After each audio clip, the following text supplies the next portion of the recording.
안녕하세요. 트라드 비전 알고리즘 엔지니어 김학경입니다. 저는 이번 세 번째 강의를 통해 여러분께 자동차 센서에 대해 설명하고자 합니다.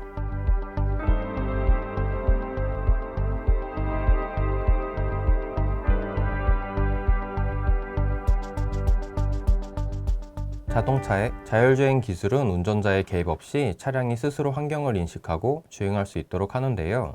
이러한 혁신적인 기술을 가능하게 하는 핵심 요소 중 하나가 바로 자동차 센서입니다. 자동차 센서는 다양한 종류와 기능을 갖추고 있습니다. 이들 센서들은 차량 주변 환경을 감지하고 데이터를 수집해 자율주행 시스템에 실시간 정보를 제공합니다. 대표적인 센서인 라이다, 레이더, 카메라를 비교해보고 특히 카메라 센서에 주목하여 그 중요성과 역할에 대해 자세히 알아보도록 하겠습니다.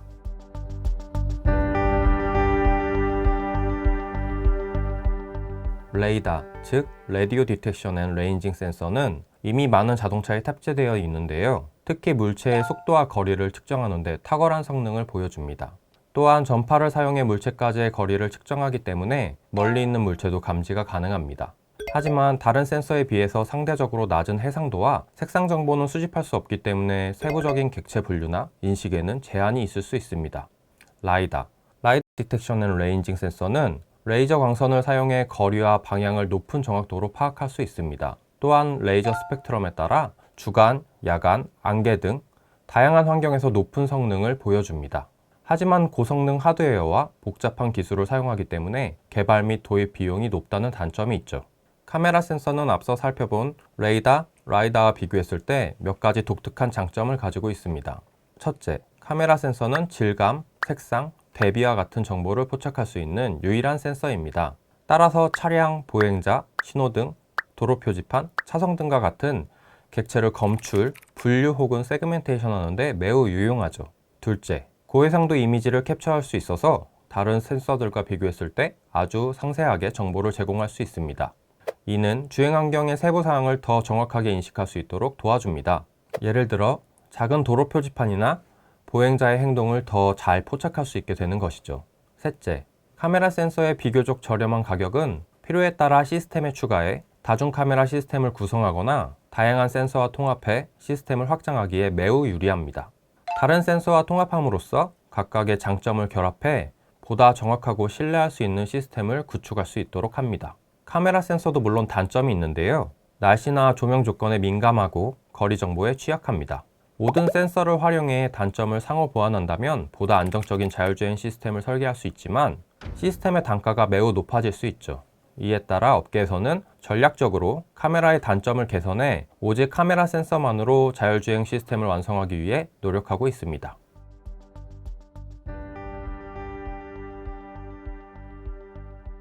그 일환으로 단일 카메라 시스템에서 다중 카메라 시스템으로 전환 추세가 두드러지고 있는데요. 이는 자율주행 레벨이 점차 높아짐에 따라 필요한 기능과 성능이 증가해 이를 충족하기 위한 다중 카메라 시스템으로의 전환에 대한 필요성이 높아지고 있는 것을 의미합니다. 기존의 단일 카메라 시스템은 제한된 시야에 제한된 정보를 제공하는 한계가 있었습니다. 그러나 다중 카메라 시스템은 여러 개의 카메라를 사용해 주변 환경에 대한 보다 넓은 시야, 풍부한 시각 정보를 제공합니다. 이는 물체 감지 및 크기 예측, 교차로 및 주차 공간 인식, 차선 및 도로 환경 세그멘테이션 등과 같은 핵심 인지 기능의 정확성과 신뢰성을 향상시키는 데 큰 도움을 줄 수 있고 자율주행 시스템의 인과관계 추론 및 결정을 개선합니다. 예를 들어 운전자의 주변 환경 상호작용을 더 정확하게 이해하고 보행자의 의도와 차량의 동작을 예측해 차량을 제어할 수 있는 것이죠. 만약 우회전 시에 정면을 향한 단일 카메라의 영상만 존재한다면 시스템은 정면 카메라 외의 영역에 대한 환경을 예측할 수 없을 것입니다.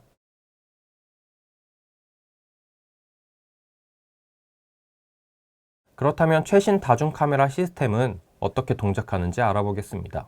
각각 카메라에 대한 결과를 모은 후 후처리, 즉 포스트 프로세싱하는 전통적인 방식과 버드아이 뷰, 즉 하늘에서 바라본 형태로 뷰를 변환해 하나의 공유되는 모듈을 사용하는 방식이 있는데요. 전자의 경우 같은 물체라 할지라도 카메라별로 서로 다른 추론 결과가 존재할 수 있기 때문에 이를 해결하기 위해 결과를 합치고 필터링하는 포스트 프로세싱 과정이 필수적으로 필요합니다. 또한 이런 포스트 프로세싱은 다른 물체에 의해 가려진 경우나 물체가 이미지 프레임의 경계로 인해 잘려서 완전히 표현되지 않는 경우와 같은 어려운 환경에서 원하지 않는 결과를 보여줄 수도 있습니다. 반면에 후자의 경우 앞서 말한 어려운 환경의 물체를 인식하는데 더 유리한데요. 이러한 형태로 멀티 카메라 시스템을 설계할 경우 실제 주행 제어를 위한 후속 기능들, 예를 들어 플래닝이나 컨트롤과 같은 기능들을 개발 및 적용하는데 가시적이고 편리하다는 장점이 있습니다.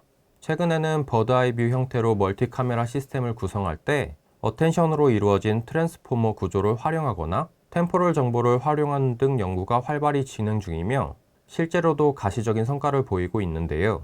카메라의 단점으로 지적되는 오브젝트 로컬라이제이션 및 벨로시티 성능에서 많은 개선이 이루어져서 실제로 다른 센서들과 비슷한 성능을 보이고 있습니다.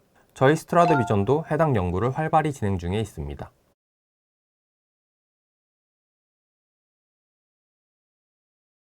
이러한 다중 카메라도 한계점이 있는데요.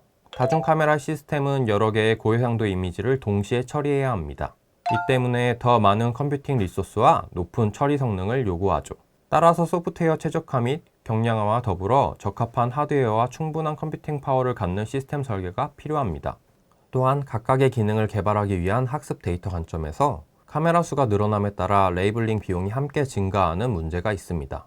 이를 해결하기 위해 다른 센서의 정보를 활용하는 도메인 어댑션 기술이나 검증된 모델로부터 지식을 전수받아 새로운 모델을 만드는 널리지 디스틸레이션 방법 등을 이용해 오토 라벨링 기술의 성능 향상을 위해 힘쓰고 있습니다.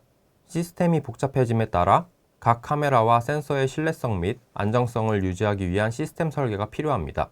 예를 들면 단일 카메라 센서를 사용할 때보다 센서의 이물질이나 빗방울 등에 의해 문제가 생길 확률이 더 높아지죠.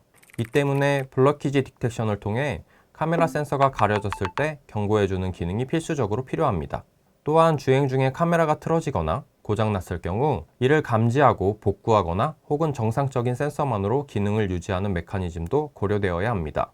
오늘은 함께 자동차 센서에 대해 살펴봤는데요. 어떠셨나요? 세 번째 강의를 통해 여러분이 조금이나마 인공지능에 가까워지셨기를 바랍니다.